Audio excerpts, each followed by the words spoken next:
Jake Carter had always known that life on the edge of the galaxy would be full of surprises. He just didn't expect one to arrive at his front door, wearing shining armor and speaking a language he barely understood. It was a normal morning on the dusty mining colony of Loran 7. Jake, a skilled engineer, was fixing a broken power conduit, thinking about how he would spend his day off. He liked working with his hands. Machines made sense. They didn't judge, and they never lied. Suddenly, a shadow fell across the workshop. Jake turned and saw 3 tall, insect-like aliens standing in the doorway. Their bodies were covered in thick green armor, and their eyes glowed with a soft blue light. Everyone on Loran 7 had heard of the Zilari Empire, but very few had actually seen one of their royal guards. Before Jake could speak, one of the guards stepped forward. He spoke through a small translator device. "Human, you must come with us. The Queen has summoned you." Jake's mouth went dry. "The Queen? What does she want with me?" The guard did not answer. He only gestured for Jake to follow. Around them, curious miners and traders stopped to stare.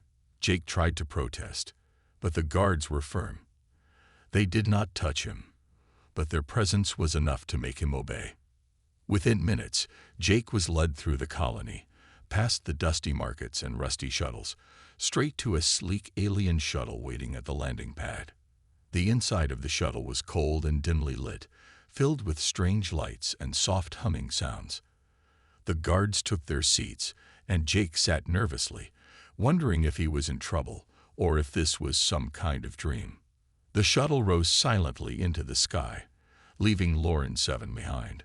Jake looked out the window, watching his world shrink into a tiny brown dot. Soon, the shuttle docked with an enormous starship, much larger than anything Jake had ever seen. The ship looked alive, its hull covered with strange moving patterns, like the shell of a giant beetle. Inside the starship, everything was different. The air smelled sweet, and the halls glowed with soft light. More Zilari soldiers saluted as Jake was led through twisting corridors. He felt small and alone, lost in a maze of alien technology and whispered voices. At last, they stopped before 2 huge golden doors.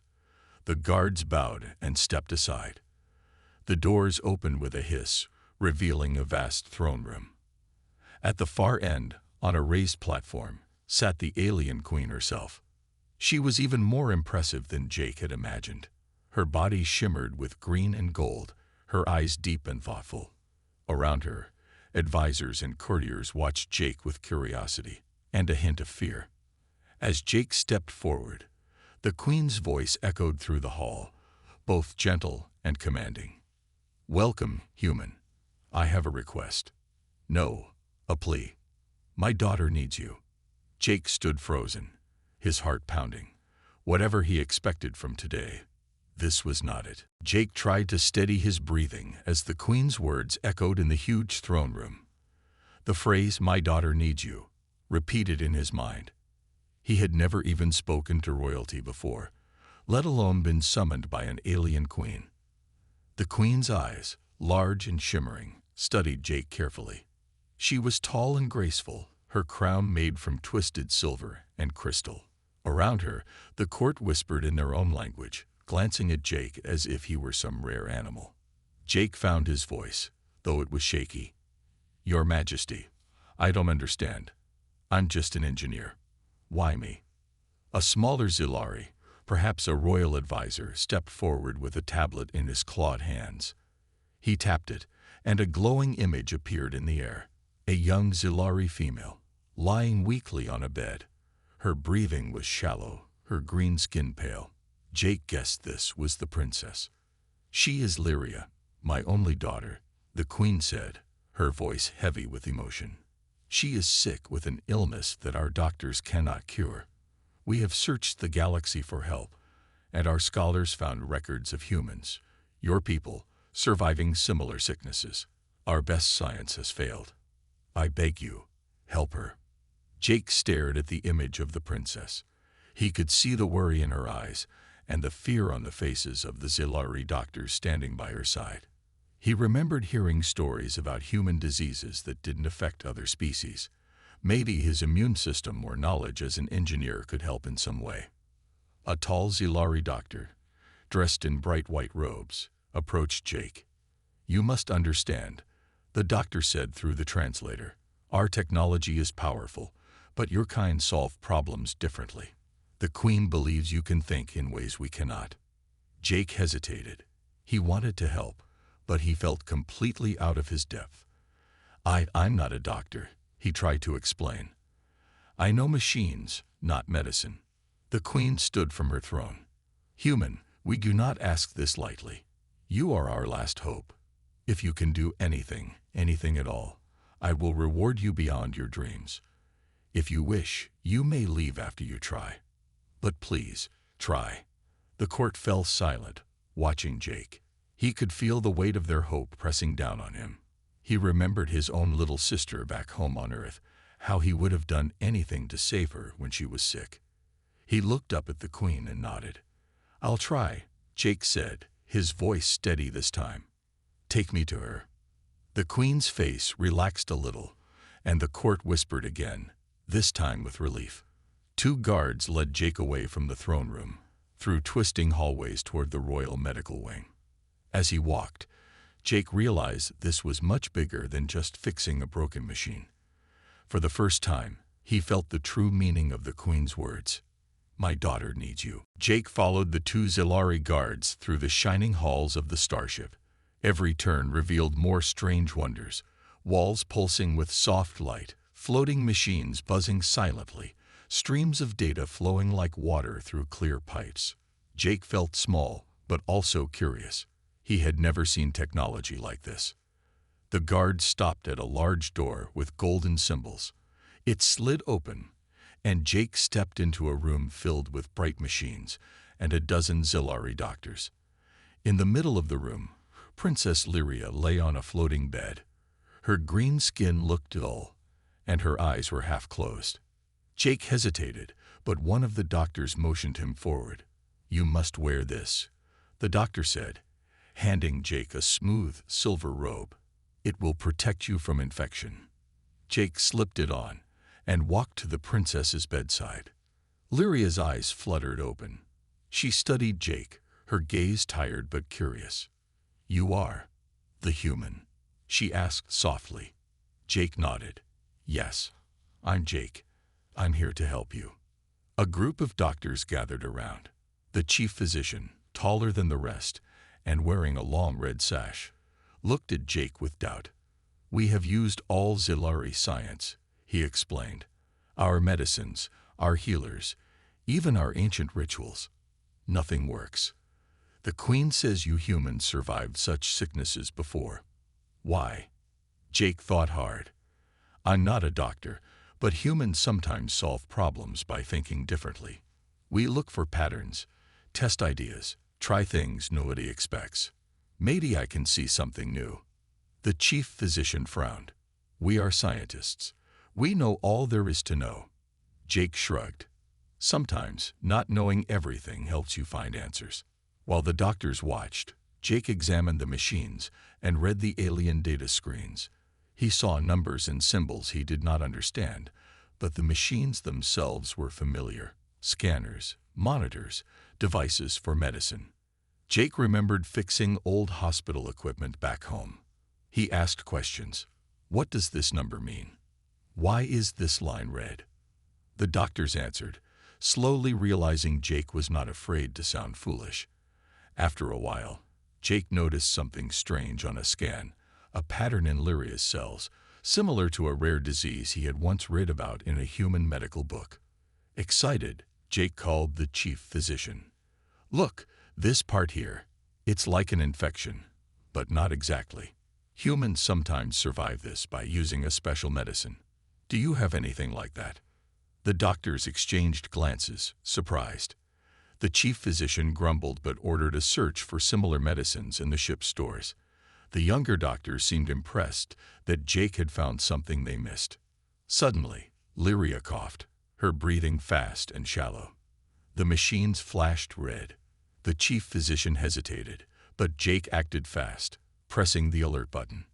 She needs help now. Doctors rushed in, following Jake's lead. As they stabilized the princess, the queen herself entered, her face filled with worry and hope. Jake looked at her, heart pounding. "I think I found something. There's still a chance." The queen nodded, her eyes shining.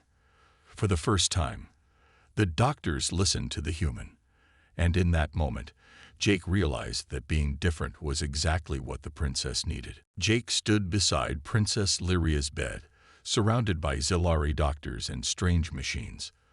The mood in the room was tense. Every eye watched him, not with trust, but with silent doubt. Jake could almost feel their thoughts. How could a simple human help where Zilari science had failed? But Lyria gave him a weak smile. It made Jake feel braver.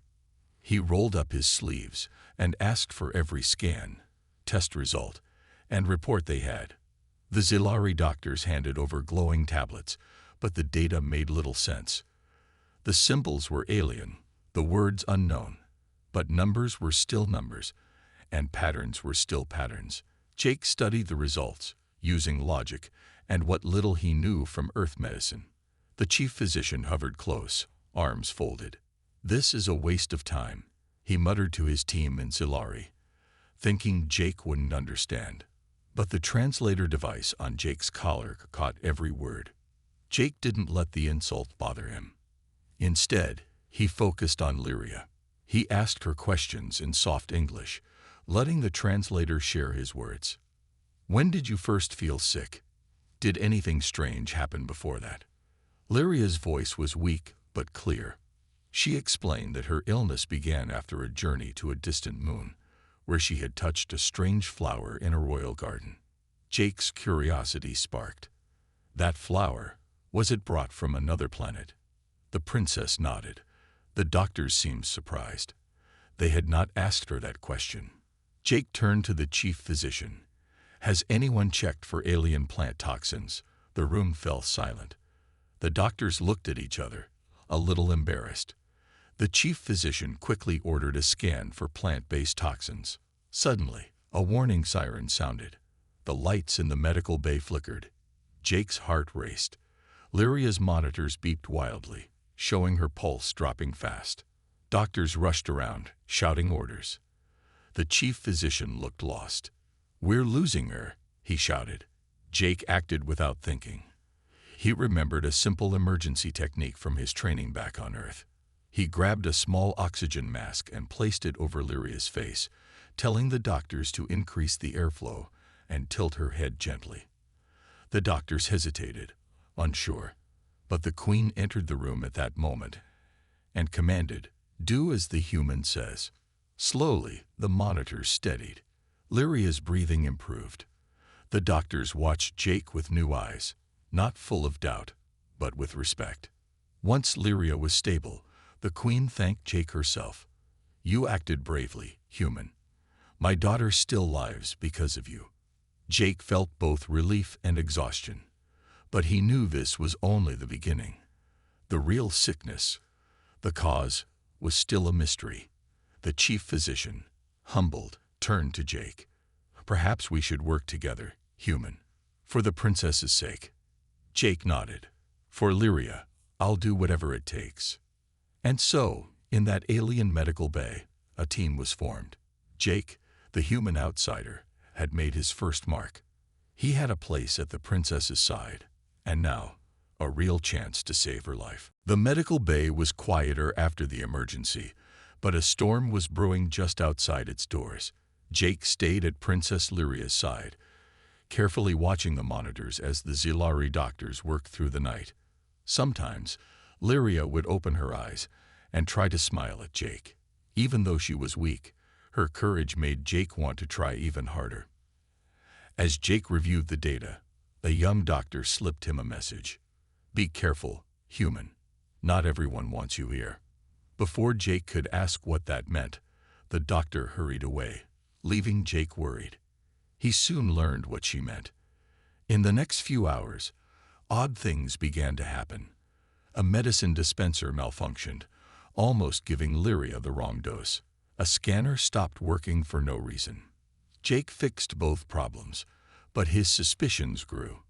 These were not normal accidents. The chief physician also noticed. "There are those in the court who do not like humans," he whispered to Jake. "If you succeed, you become important. Some fear change. Some fear outsiders." Jake understood. Back home, he had sometimes faced unfair treatment for being different. But this was bigger. If someone was trying to hurt Lyria, he needed to be careful. That night, while the others slept, Jake heard a strange noise from the equipment room. He quietly walked over and saw a figure in dark robes tampering with a machine that cleaned the air in Lyria's room. Jake shouted for help and ran at the saboteur, grabbing their arm. The intruder hissed in the Zilari language, clawed at Jake, and broke free, vanishing into the shadows just as the guards rushed in. The queen herself was woken by the alarm. She arrived in the medical bay, her eyes fierce with anger.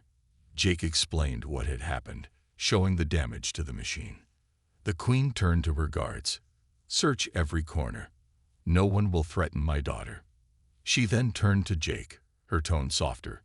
"You are brave, human. You may have saved her again tonight." But not everyone was grateful. A group of Zilari nobles, angry and proud, demanded the queen send Jake away.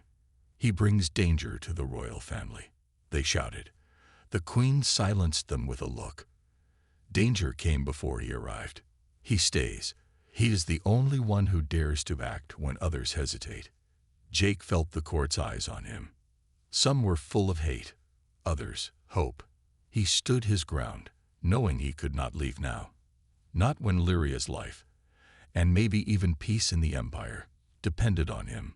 Later, as the sun rose over the starship's artificial sky, Jake sat beside Lyria.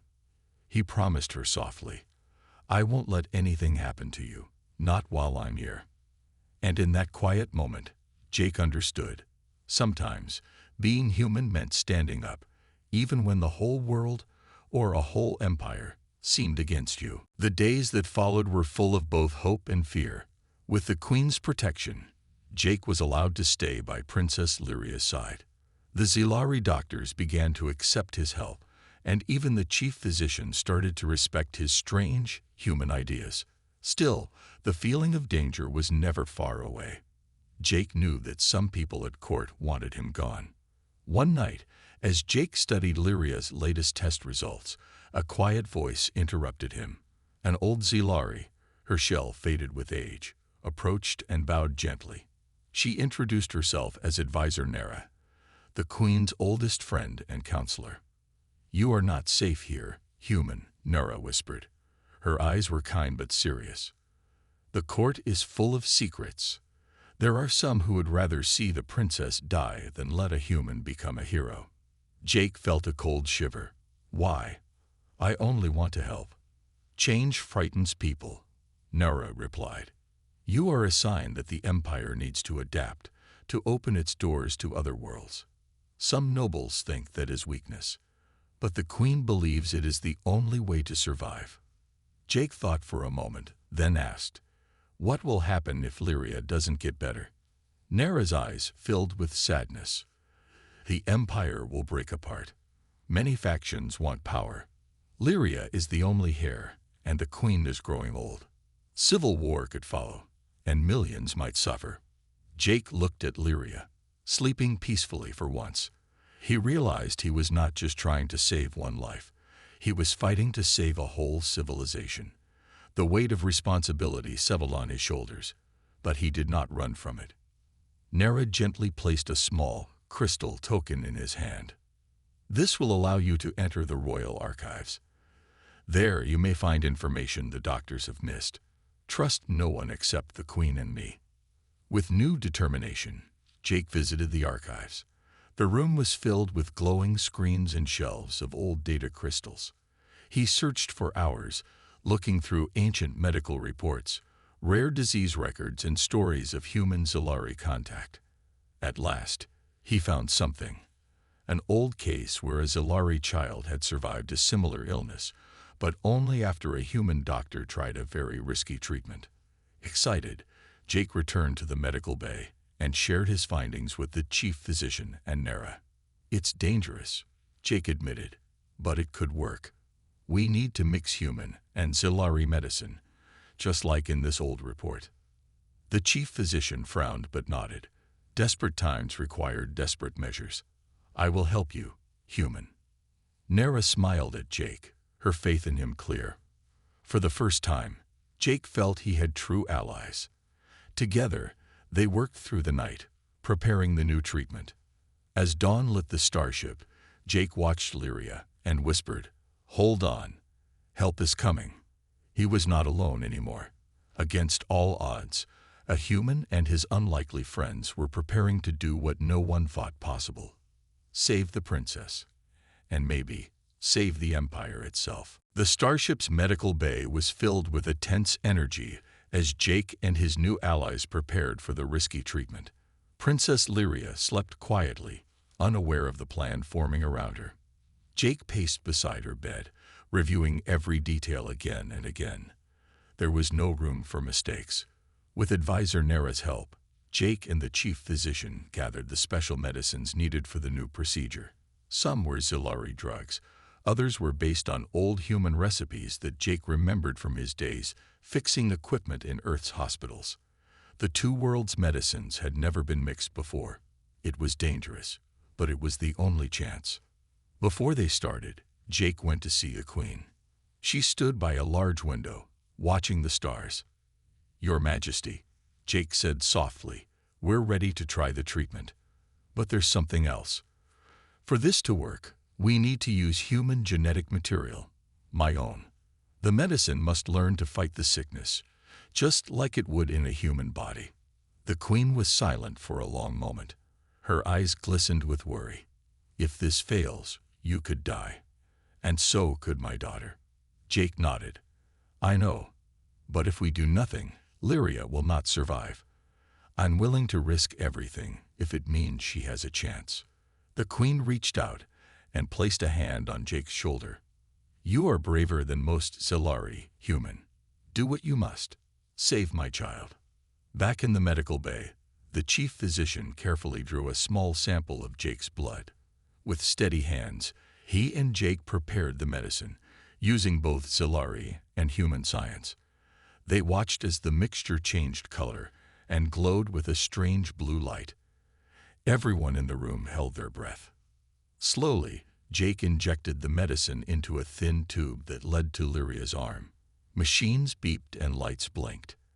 At first, nothing happened. Lyria's heartbeat was weak, her breathing shallow. Jake felt his hopes slipping away. Then suddenly, the monitors showed change. Lyria's heart rate picked up. Her breathing steadied. The strange color in her skin faded a little. The doctors stared in shock. The medicine was working, at least for now. But the chief physician warned, "We must watch her closely.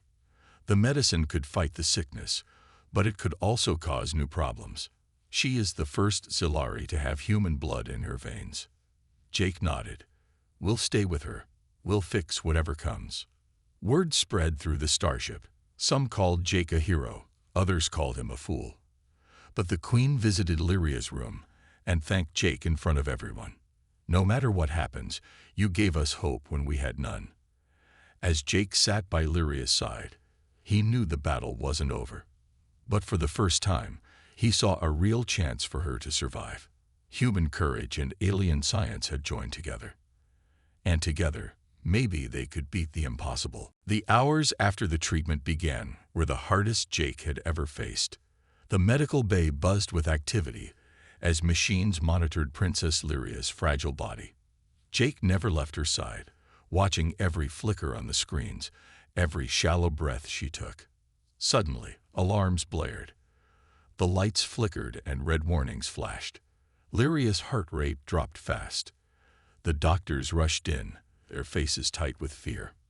"Her body is rejecting the treatment." The chief physician shouted, "We must act quickly." Jake's heart pounded. He refused to lose her now. "What can I do?" he yelled. "Stabilize her. Increase the oxygen flow," one doctor ordered. Jake grabbed the oxygen mask and placed it carefully over Lyria's face. He held her hand, whispering words he hoped she could hear. The monitors showed slow improvement, but the danger was far from over. Suddenly, the doors burst open. Zilari guards stormed in, weapons drawn. "Attack!" one shouted. "Saboteurs have boarded the ship." Chaos erupted. Jake shielded Lyria as the guards fought the intruders. Blaster fire echoed through the room. The saboteurs aimed to kill the princess and sabotage the treatment. The queen appeared, leading her elite guard. She moved with fierce grace, commanding the soldiers.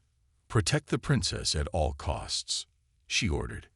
Jake watched as the battle raged around them. Through the confusion, he saw one saboteur aiming a weapon at Lyria. Without thinking, Jake lunged forward, knocking the attacker away. The saboteur hissed and fled, but Jake had saved the princess. The guards secured the medical bay. The saboteurs were captured or driven away. The queen nodded to Jake, gratitude shining in her eyes. "You risked your life for my daughter," she said.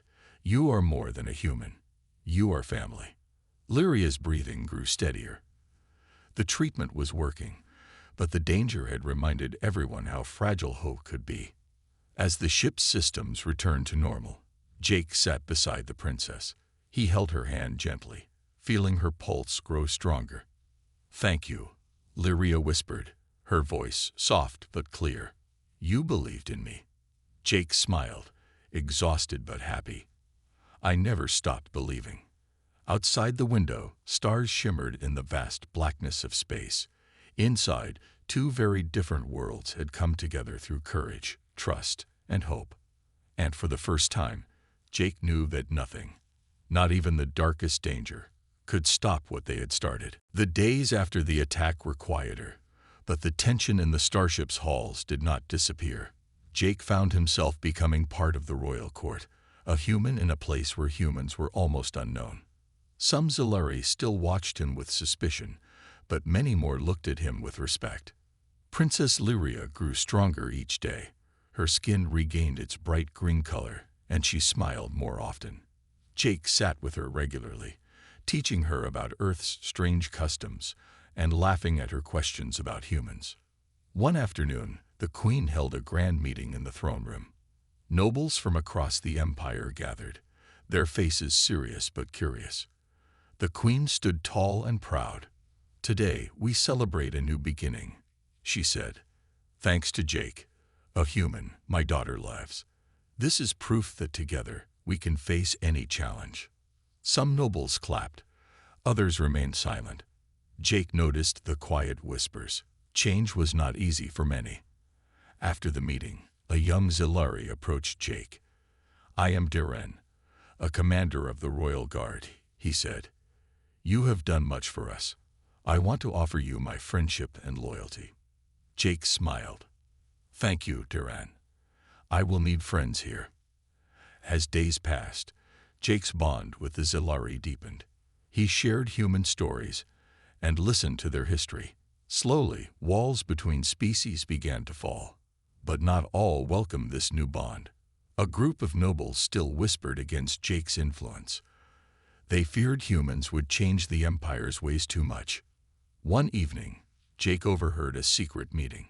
Shadows gathered in a dark corridor, voices low and angry. They spoke of removing Jake and returning to old ways. Jake knew he had to stay strong. The queen's advisor, Nera, found him later and said, "The road ahead will be difficult, but your courage and heart have already changed many minds." Jake looked at Lyria, now laughing as she learned to play a Zilari musical instrument. He knew the fight was not over. The empire was changing, and he was part of that change. With a deep breath, Jake whispered, "For Lyria, for the future, I will stand firm." The starship was alive with new energy. Jake stood on the observation deck, watching stars drift slowly past the great windows. The vast galaxy stretched before him, full of unknown worlds and endless possibilities. For the first time since his sudden summons, he felt at home. Princess Lyria stood beside him, strong and smiling. The sickness that had once threatened her life was now a distant memory. Her eyes sparkled with hope and determination. The Queen approached them, her face proud but gentle. "Jake," she said, "you have done more than save my daughter. You have helped unite our peoples. Your courage and kindness have changed the Zilari Empire forever." Jake shook his head. "I only did what anyone would do for a friend." Lyria laughed softly. "You are more than a friend. You are family." The court had slowly opened to Jake's presence. Many nobles who once doubted him now sought his counsel. Humans and Zilari worked side by side on the starship, sharing knowledge and culture. Trade and communication with human worlds increased, bringing new hope to the Empire. Jake accepted a new role as an advisor to the Queen, bridging two worlds. He knew challenges remained, old fears, rival factions, and the vast unknown. But he was ready. One evening, as Jake and Lyria walked through the ship's gardens, she looked up at him. "Do you ever miss Earth?" she asked. Jake smiled. "Sometimes. But this place, these people, they are my new home." Lyria nodded. "I want to see more of the galaxy with you, together." Jake took her hand. "Together." The Queen's words echoed in his mind. "Together, we can face any challenge." It was not just a promise, but a truth they would live by. As the starship moved forward into the stars, Jake felt a deep pride. Humanity's spirit, their hope, strength, and creativity, had reached across the cosmos and touched an alien world. And in that moment, Jake knew that humanity's story was only just beginning.